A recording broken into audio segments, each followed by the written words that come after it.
we're getting to St. John's Church and the St. John's Episcopal Cemetery. The 1830 census for Franklin County lists around 300 colored residents.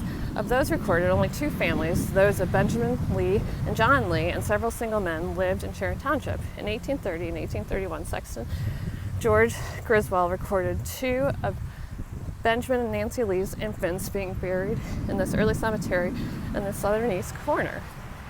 The markers of the Lee children can no longer be located, as in the case of many headstones in the cemetery. The burials reflect that blacks were part of the community, although perhaps on the fringe. Griswold's records note that the Lee infant buried in 1831 was a patient of local doctor Kingsley Ray, indicating the family did have access to a physician. In the 1850 Sharon Township census reveals that Benjamin and Nancy Lee, both born in Virginia, had 6 children living. An 1878 city directory lists Benjamin Lee as a basket maker. So James Kilbourne is in here, and Penny was the first person to get buried here. He came from Connecticut and died. So that's A. Penny.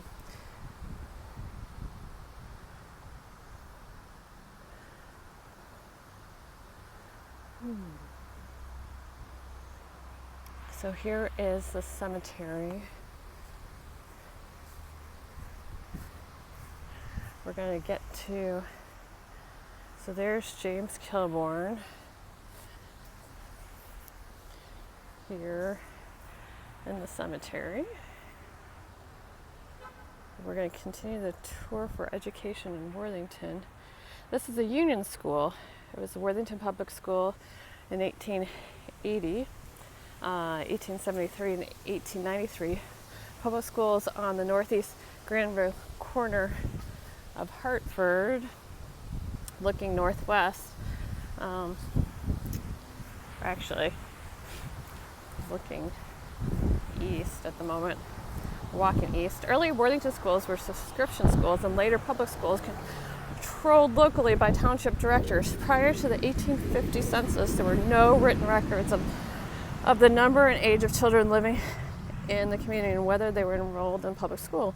In 1848, the Ohio legislature passed a measure that allowed any town with 20 or more black students to establish a separate school for them. If their numbers were less than 20, blacks were allowed to attend public school. Worthington never qualified to create a segregated school. In 1854, Ohio allowed towns with too few non-white students for a separate school to attend the public school if no objections were raised. The building on the southwest corner of Hartford and Granville roads were constructed in 1856 as a union school, the first public school building in Worthington. It served the district from 1856 until 1873. Census records starting in 1850 indicate if children have attended school in the past year. No African American children in 1850 or 1860 census records are marked as having received education in the past year. In the 1870 census, some children indicated as black or mulatto are noted to have attended school. Whether they attended school in this public school building or a private setting is not documented. In 1873, Worthington built a new building across Granville Road on the northeast village green. A photo of all the students in front of this building shows that at least 3 black elementary school-aged children among about 100 students. In 1887, the Ohio legislature repealed all black laws, including those regarding separate schools. That's in 1887 in Ohio. Because they had too few black students, we have no evidence of black children attending public schools before the late 1870s. In 1938, the building now known as the Kilbourne Middle School replaced both the 1873 structure and a second building erected on the north side of Granville Road in 1893. Resident Juanita Jones wrote of her personal experiences attending the school in Worthington in a 1971 booklet created by St. John A.M.E. Church titled Black Pioneers in Education. She stated, "This article more or less reflects the happenings in education in Worthington schools during the period of the early 1930s through the mid-40s," she continued. You'd find about 1 or 2 black students in class in Worthington schools at this time. Very little notice was made publicly about race or skin color, but you could observe an uneasiness and quick glances at the black students in music class, which songs such as Old Black Joe were sung. In regards to curriculum, she noted, there was the same push for all students to learn the 3 R's, but for the black student of history or social studies, class seemed to barely relate to him. The text in classroom discussion mentioned his people only in connection with the slave trade, slavery, or the South, the Reconstruction period, or in Uncle Todd's cabin. She reflected, I think that every black student who has attended Worthington schools or graduated from the Worthington High School could truthfully say they had been offered the highest quality education that they could receive anywhere, and from the proper effort on the part of the students, they were prepared to meet the challenge of higher education. Jones also touched on the opportunities available to black students after graduation. The black girl students in early days had very little to look forward to after graduation, other than domestic type work. Even if clerical courses were taken, the jobs were not available to her. It is a fact that even with college degree, blacks could not always get a job in the field that they had trained.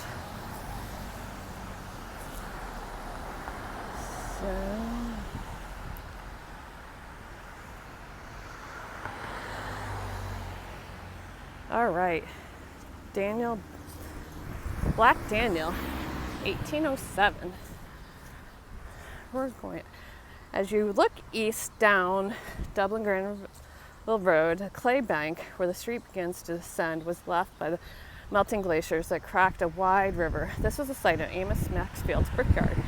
Maxfield's records for the Worthington Academy include payment for work at his brickyard on November 7, 1807 to Black Daniel. The Worthington Academy, which replaced a double log cabin that served as a church, school, and meeting place, started instruction here in the new 2-story brick building in 1811, now the site of the Deschel Library, right there, or Kilbourne Building, Cohatch, so to speak. When Governors Thomas Worthington and Edward Tiffin moved from Virginia to the Northwest Territory, they settled in the area which became Chillicothe, Ohio. At that time, they were obligated to free those they enslaved. By 1804, the year following Ohio gaining statehood, the Ohio legislature enacted black codes, which required any black person living in Ohio to provide a certificate proving his freedom to the county clerk and to any employer of that person. In 1807, the legislature strengthened these black laws with restrictions on a variety of issues, from gun ownership to marriage. These discouragements to black immigration continued until they were repealed in 1849. No records reveal how long Daniel lived in the community or if he had a family. Frontier Ohio was not a welcoming environment for blacks, although individuals like Worthington sometimes were. That's about how it is today. Okay. So now we're going to keep on going down to the Scott family home at 195 East Granville. This house is located on the north half of lots 9 and 10 of the Morris Edition. On July 9th, 1862, James Scott acquired the south half of lots 9 and 10, which is the property directly south of the current structure, 195 East Granville Road. The 1972 plat map of the Morris Edition shows the northern half of lots 9 and 10 in the name of Walter Foss, while the southern half includes a structure was in the same name as James Scott. Sometime after 1872, James Scott obtained the vacant northern half of lots 9 and 10. Since February 8, 1878, James and Harriet Scott conveyed the northern half of lots 9 and 10 to their son, William Bev Scott, for $100. James and Harriet Scott, along with 2 of their children, William and James, had been enslaved in Virginia. The Worthington Historical Society holds Harriet Scott's manumission papers, stating she was freed by the will of Anne Watkins, December 1858. 1860, Powhatan, Virginia census documents indicates that all 4 family members were emancipated. In notes taken by historian Frank Corbin, he wrote that Harriet told his grandmother Bess the family was so hungry that they ate blackberries on trips to Ohio. Documents in the Corbin papers indicate that James Scott built a house on the southern portions of lots 9 and 10, that William B. Bev Scott, son of Harriet and James, built the house at the southwest corner of Plymouth and East Granville Road. Since neither of these houses appear on the 1868 tax list, it would seem that James Scott built the house circa 1870. It seems likely that William Bev Ooh. Scott built the original portion of the house not standing at 195 East Granville Road, circa 1880. The addition of the front to the house appears to have been added in 1895. Scott worked as a barber with shops both in Worthington and Columbus.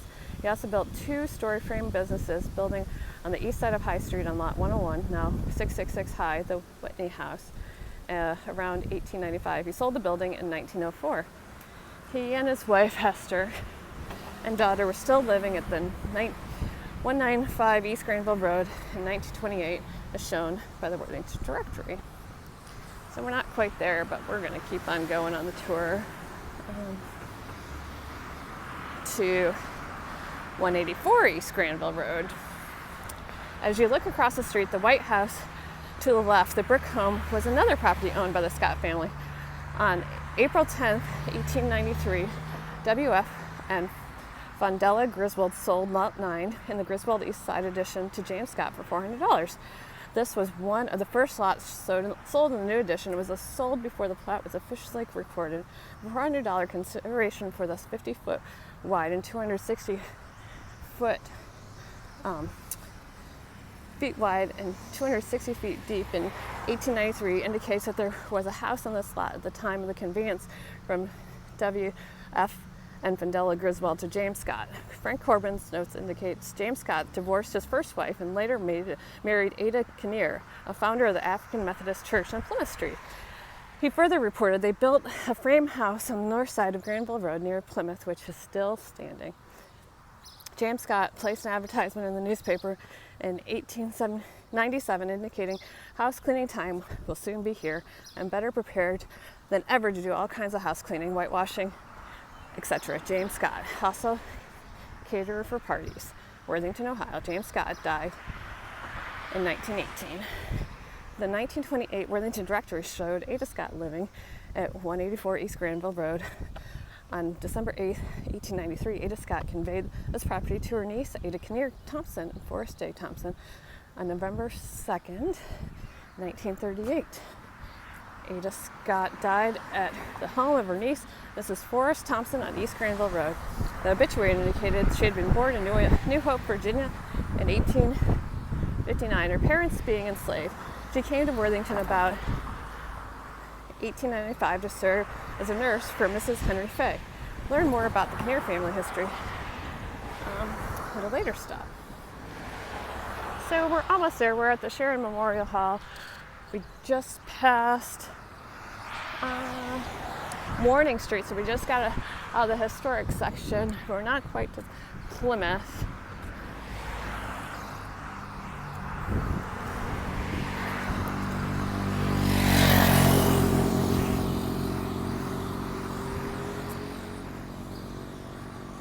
Sedition.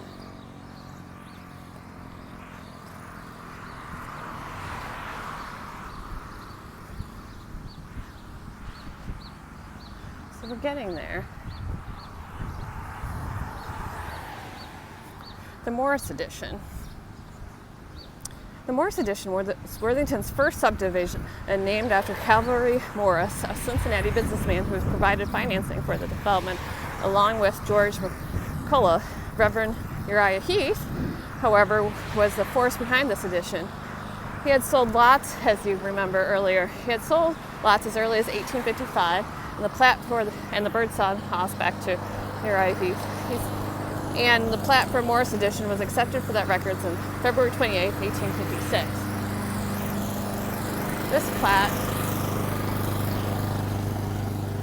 This plat included 118 lots bordered on the north by current East Granville Road, on the west by current Morning Street, and the south by South Street, also known, and on the east by Andover.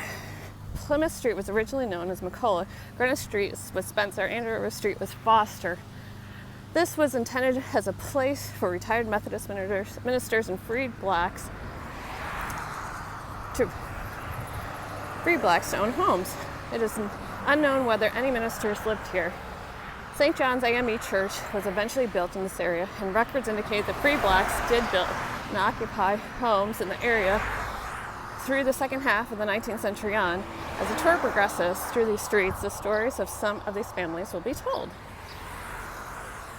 which we actually just We're talking about 1804 right here. And 195, the Scott family home, we've talked about already.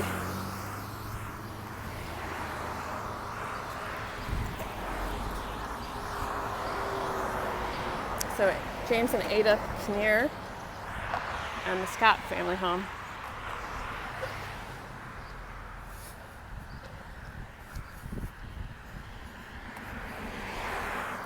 So we're going to continue on to get to St. John's A.M.E. Church.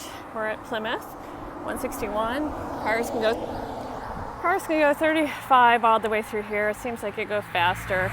It wasn't too bad. The sidewalk was about 4 foot. We had 5 or 6 foot tree lawn. We're going to get to the St. John's A.M.E. Church. 184. We're going to keep on going. So, in 1819, Reverend Jacob Blakemore organized Methodist societies around Ohio and beyond. One of the results of this missionary work was a Methodist Colored Society in Worthington, which eventually became St. John's African Methodist Episcopal A.M.E. Church. St. John's African Methodist Episcopal A.M.E. Church. There are few written accounts about these early societies, as literacy among blacks was rare during this period. In a St. John's A.M.E. Church publication, Forward with Brotherhood Negro History Week from 1969, it is written, since the origins of Worthington in 1803, all church doors of the historical denominations have opened their doors to black people. Around 1819, there were less than 300 free blacks in Central Ohio region, and they often gathered in their homes or barns to worship. Prayer meetings would be held in homes in Worthington, and Mrs. Millie Alston conducted church and Sunday school in her home on Plymouth Street in the early 1890s. In 1896, under the leadership of Peter Banks, Worthington began to organize a home church for the black community. D.H. Taburn, C.B. Kinnear, J.T. Horton, and James Burkhead were actively involved in the early efforts. The congregation met at the Worthington Town Hall in 1897, stopped for, and also purchased a lot from Mrs. Mill Alston for $50. The first building, called Bethel A.M.E. Church, was a home that was moved and converted to a church. By 1914, a growing congregation outgrew the first building and had the current building constructed by a local carpenter, Mr. Hard. It was at this time the church was renamed St. John A.M.E. Church. The congregation remained in the building until 2004 when it moved to Crossroads Drive. That's where they're having a celebration today. In a 1989 interview, Dr. Lon Scatterday, age 86, recalled St. John A.M.E. Church from his childhood. He said, Worthington was a quiet village about that time, with about 700 people, all very friendly. There were very few black families, but no animosity at all. They most of all lived in the same area and had their own A.M.E. church. I can remember going to the A.M.E. church with a horse and buggy as a youngster. I would tie up my horse to the hitching post just to listen to the colored people sing. I even remember going into the service. It was always very friendly atmosphere between black and whites. They also noticed no sidewalks in this Morris edition. Wonder why that is. So we're going to the Clark family in Walnut Grove Cemetery. Harry Clark owned land on the northeast corner of the intersection and lived here from the 1920s to 1942 when his family moved to the corner of Morning and Stafford. He married Nora Banks, daughter of St. John A.M.E. organizer Peter Banks. One of their daughters, Martha, married Squire Todd, subject of a next stop, 174 East New England Avenue. Harry Clark's father, Jesse Clark, was among the nearly 180,000 African Americans who served in the Union Army during the Civil War. Clark served as a private in County A of the 17th U.S. Colored Infantry and buried at Walnut Grove Cemetery. Jesse Clark and his wife, Martha Lucas Clark, had 3 children, Nelson and Harry and Ora Clark. Clark was raised in Pike County and moved to Central Ohio in in 1870s. He lived in Worthington by the 1900 census and is buried in Walnut Grove Cemetery. Walnut Grove Cemetery, which is located at High Street, Lincoln, south of the historic district, was laid out as a village cemetery when St. John's Episcopal Cemetery was reaching capacity. First burial was in 1859, but a records book was not maintained until 1910. On March 2nd, 1910, they resolved that all lots north of Maple Alley and lots of 81 and 82 reserved for the sale to colored, spelled wrong, sick, people exclusively, and that no other lots be sold to colored people. This was the first official indication of segregation in Worthington in 1910 in our cemetery. This is the first official indication of segregation in Worthington and reflects the Jim Crow era when colored was accepted language. Though blacks had been part of Worthington and buried in the village from the beginning, it is likely they had been regarded as second-class citizens. It was the cemetery that first recorded it officially. While many headstones along Maple Alley no longer remain, visitors can still find the graves from early 1900s, including those of Private John Hood and James Burkhead and family and others. And there's a whole different tour for Walnut Grove Cemetery. But we're supposed to get to 174 East New England. So once again, the Morris edition, no sidewalks. Wonder why that is. So we're going to go to 174 East New England Avenue.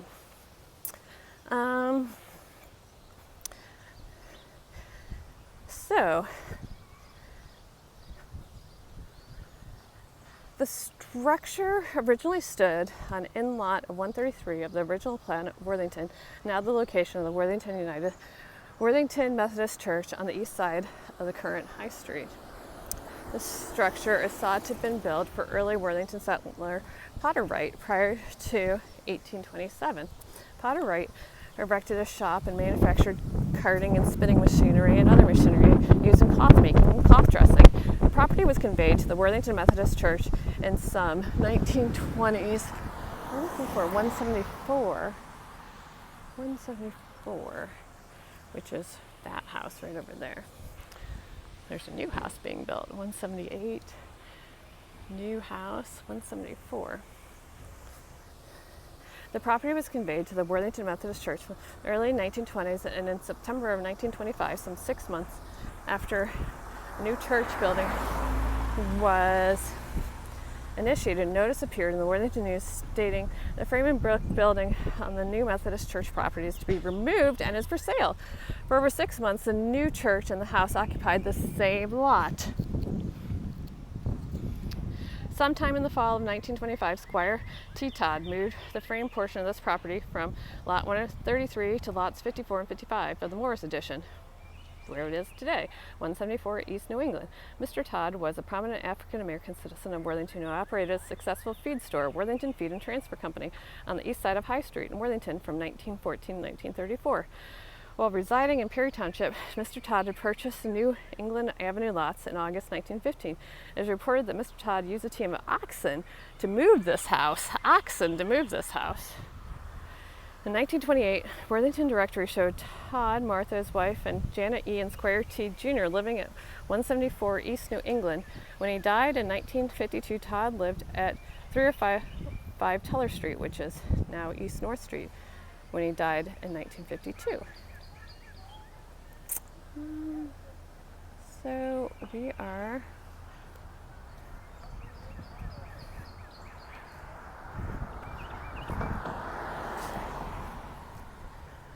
going back to downtown Worthington, see where we are, what we have to hit. We need to go all the way to North Street, and then we should be done. So we'll go up Morning Street. This is all the Morris Edition right here. It looks like it used to be called Berlin Street. maybe. There was a Olive, Mulberry, Berlin, State Street, Maple Alley, Mulberry Alley, Spencer Street, McCullough Street. We changed names a lot.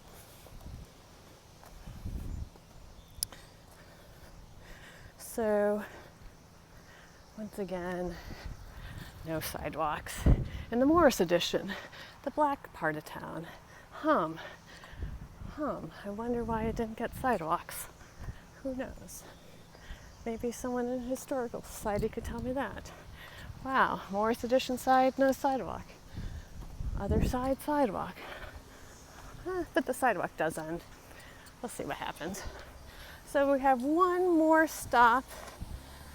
We're getting to the 1833, the Anti-Slavery Society, and Ansel Mattoon at 70 East North Street. So the brick portion of this house was moved from the southwest corner of North and High Streets in 1932 to its present location. So, oh my goodness, I can't believe how many buildings were actually moved.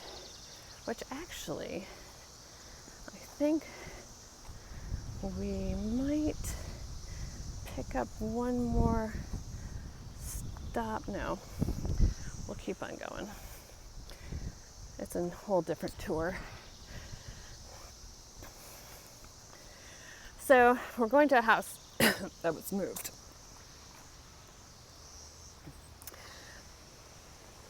The brick portion of this house was moved from the southwest corner of North and High Street in 1932 to its present location. Ansel Mattoon, a Worthington blacksmith, purchased the home in 1833. Mattoon was strongly opposed to slavery and was one of the 6 founding members of the Worthington Anti-Slavery Society. 42 men and 24 women signed the Constitution at their home of W.S. Spencer on March 28, 1835, making the chapter one of the earliest chapters in Ohio.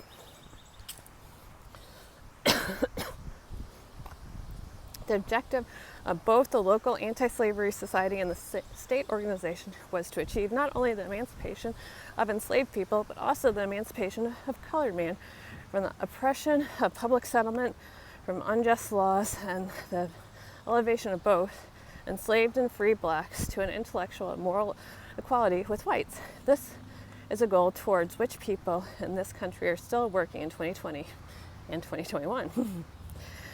Meeting notes from 1837 declare, "We pledge ourselves to support," oh, there's a cool house, Share Memorial, American Legion, no sidewalk, American Legion, Share Memorial, private residences. We're getting to 161 here. We're walking along Morning Street, the edge of Old Worthington. So the meeting notes from 1837 decree, "We pledge ourselves to support no man for any office in these United States who is publicly opposed to the moral sentiment set forth in the Declaration of Independence, viz.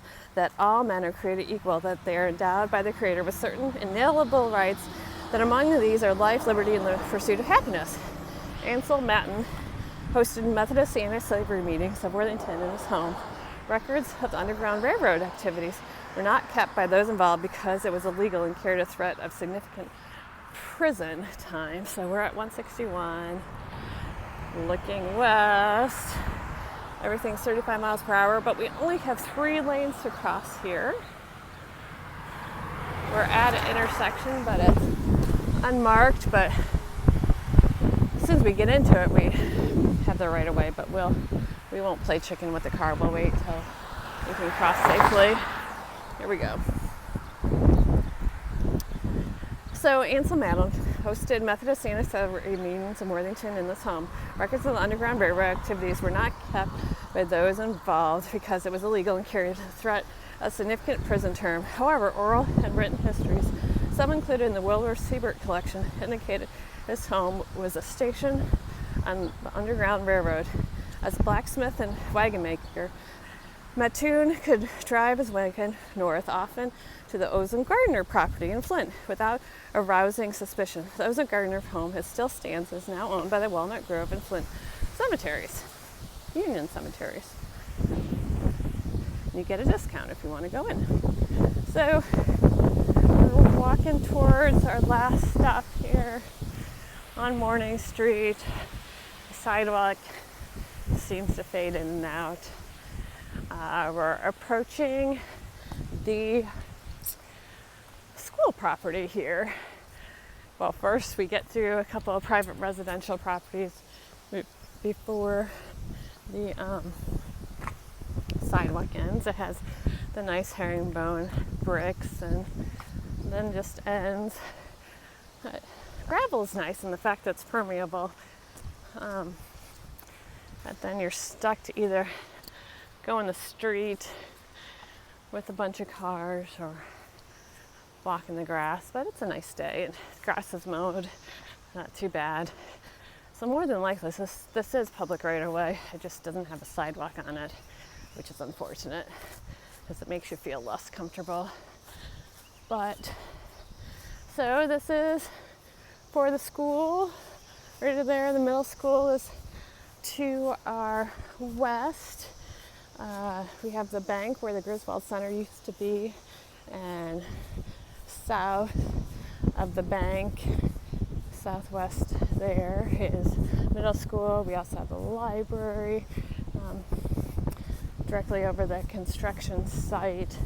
And then over here we have the Hartford. It's going to be a new senior living with low-income apartments intermixed with full rate. And if you're interested, sign up. The Hartford National Church Residences, they are taking reservations now. I'm sure they'll get sold out way before they're built, but they're doing a good job of starting building. So we're walking north along Morning Street, approaching Stafford. We're going to get to sidewalks again, which is awesome. We have some apartment buildings here next to single family. I'm not sure if the zoning is, I think we'll have to check it out if it's apartment zoning. There's definitely some apartments in Worthington that got rezoned as single family, and that was obviously very well thought out. They were built in the 50s, and then in the 60s you had civil rights legislation where you couldn't enforce no colored people in the homes, and so they tried to do something else with changing the zoning. Imagine that. So then that's going to be built with the Hartford by National Church Residences. We have a good sidewalk right here and a really nice tree lawn and a quite low volume car traffic on the street. So super comfortable to walk on in this neighborhood. There's a variety of single family homes and multifamily homes, and then goes to single family homes. Sidewalk has a little bit to be desired, but it's not terrible. Let's see, we're looking for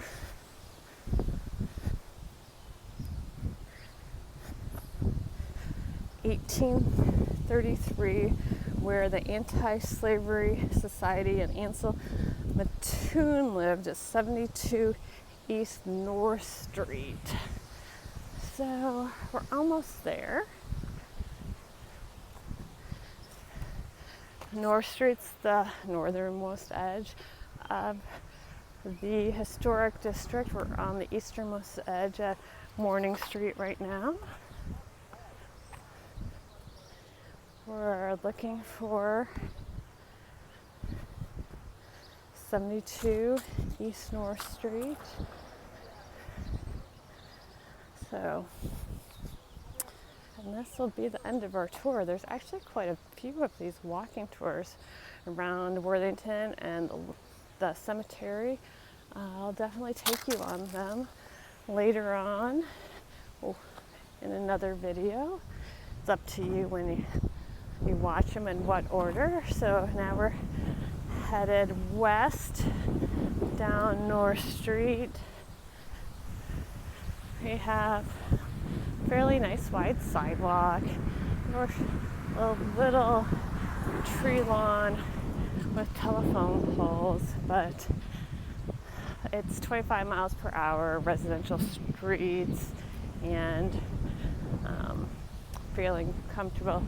Here we have trees on the wrong side of traffic, but they still are nice in providing shade.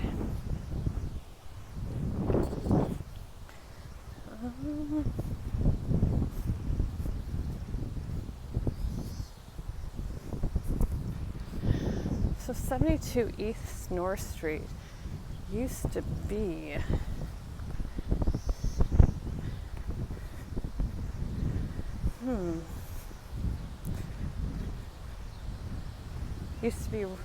at the corner of North and High.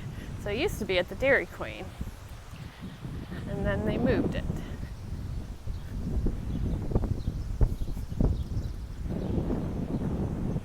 So there it is, 72 East North Street, where Ansel, Mattoon, and the Slavery Society met in 1833. That used to be down there. Not bad.